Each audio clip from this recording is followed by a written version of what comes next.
Hey everyone, welcome back to the channel. Today we're talking about one of the most controversial 3D printer launches in recent memory, the BambuLab H2D.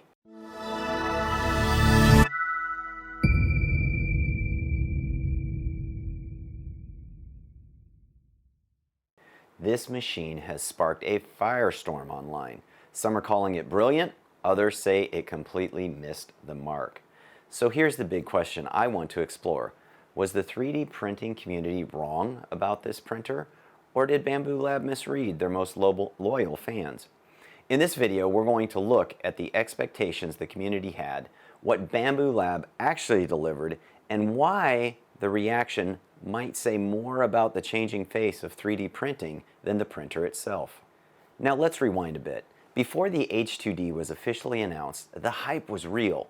Enthusiasts, especially the ones who'd already bought into the X1 or P1 ecosystems, were crossing their fingers, hoping for what you might call an X1C XL, a Core XY machine with maybe a 300 by 300 by 350 build volume, something fast, something reliable, and open enough to tinker with. They wanted speed, they wanted size, they wanted something that could tackle cosplay armor, large prototypes, drone frames, furniture brackets, you name it.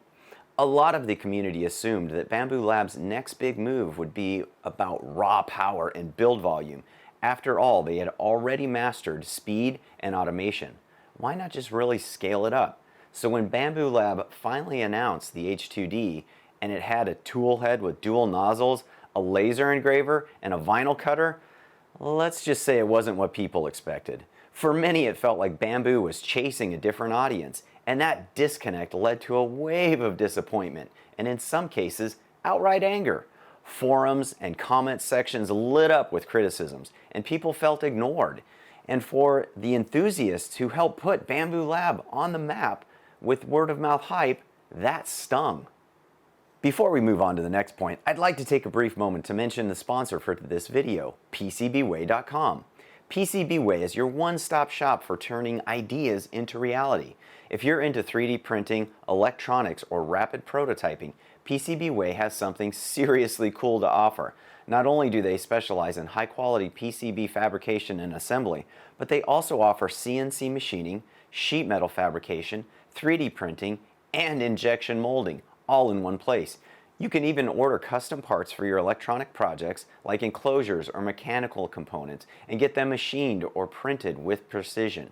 Their instant quoting system makes it super easy to upload your files, pick materials, and get a price fast. Plus, their community project sharing platform lets you browse and download open source designs from fellow makers. Check out PCBWay.com and bring your next project to life. Alright, now back to the printer. Now let's zoom out and take a look at the bigger picture. Yes, the hardcore community expected a specific kind of printer, but BambuLab isn't just building for us anymore. They're building for everyone. And the H2D is a reflection of that shift. Let's say you're a small business owner running out of a home office or a school with a single makerspace room. You don't have the room or the budget for a 3D printer, a separate laser cutter, a vinyl cutter, and all the safety and ventilation that those tools require. You need one machine that can do it all. For example, here in front of me I have the Creality Falcon A1, which is a 10-watt enclosed laser engraving machine. I've now filled up this entire table with just two machines, and I certainly don't have the space for a vinyl cutter or plotter in addition to these two. That's exactly where the H2D fits in. This machine consolidates functionality. It's not just a printer, it's a multi-tool platform. And with Bambu's history of tight software and automation integration, that could be a game changer for people who don't want to tinker, they just want to create. It's also worth noting that BambuLab likely sees the writing on the wall. As the 3D printing gets more mainstream, the next wave of users won't be the kind who are swapping hot ends and editing firmware. They'll be designers, teachers, hobbyists, people who care more about the output than the tool chain. So in that context, the H2D actually makes a lot of sense. It's not built to impress Reddit. It's built to empower users who might not even be on Reddit. Now, here's where things get tricky. BambuLab is trying to straddle two very different worlds in the hardcore DIY crowd that helped kickstart the modern 3D printing revolution and the growing audience of plug-and-play users who just want a reliable machine with minimal fuss. That balancing act is hard, and the shift can feel personal. For a long time, BambuLab was the community darling. Their printers were fast, they were open enough, and they were polished. They made people feel like they were part of something exciting. So when they started leaning more into closed systems, proprietary parts, and now multi-function machines that some people didn't ask for, it feels like they're leaving the original audience behind.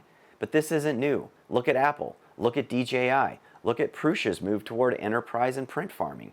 As companies grow, they shift towards stability, reliability, and broad market appeal. And unfortunately, sometimes that means moving away from their original, most vocal fans. Now let's be fair to the critics. There are some very valid concerns here. First, the H2D is expensive. Trust me, I know. And if you only want it for 3D printing, you're paying for features that you may never use. That's not a great value. Second, the ecosystem is still very proprietary. Toolheads, materials, software, all are heavily tied to Bambu's ecosystem. That rubs a lot of makers the wrong way, especially those that are used to open source tools and the freedom to mod. Third, the dual nozzle system sounds cool, but in practice, it adds complexity, potential points of failure, and it's not always easy to calibrate. Now, luckily, the H2D does a fine job of that. But the laser and that vinyl cutter, those are only as good as the software and the safety systems. If BambuLab doesn't deliver on quality and workflow, these features could end up feeling more like gimmicks than real value adds. There's also a concern about the user lock-in. If you buy into Bambu's ecosystem now, are you stuck with it forever? Or will firmware updates limit third-party hardware like we've seen with the Panda Touch? Will toolhead upgrades cost more than standalone machines? These are the kind of concerns the community is raising, not out of spite, but because we've seen other companies go down this path and disappoint their users in the long run. So, where does that leave us? Was the community wrong? I'd say not wrong, just focused on a different vision. The enthusiast crowd wanted a bigger, badder version of what they already loved, and that makes sense. But BambuLab clearly has a different vision, at least for this machine. They're building for people with different needs, people who value versatility, integration, and polish over just raw size and modding potential. And honestly, that's okay. The maker movement has always been about enabling creativity. For some, that means building the printer itself. For others, it means getting from idea to final product with the least amount of friction possible.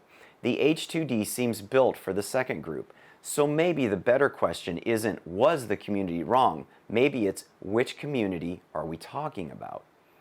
All right, folks, that's it from me. I want to hear your take. Did BambuLab blow it? Or did the community miss the bigger picture? Are you still holding out for a bigger X1C variant, or are you done with BambuLab? Let me know down in the comments. I'd love to hear your take either way.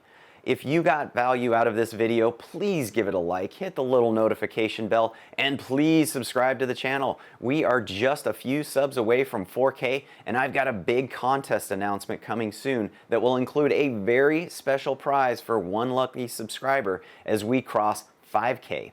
As always, I enjoy the time that we get to spend here together on the channel, so let's just keep on learning, burning, printing, and growing together. Take care, everyone.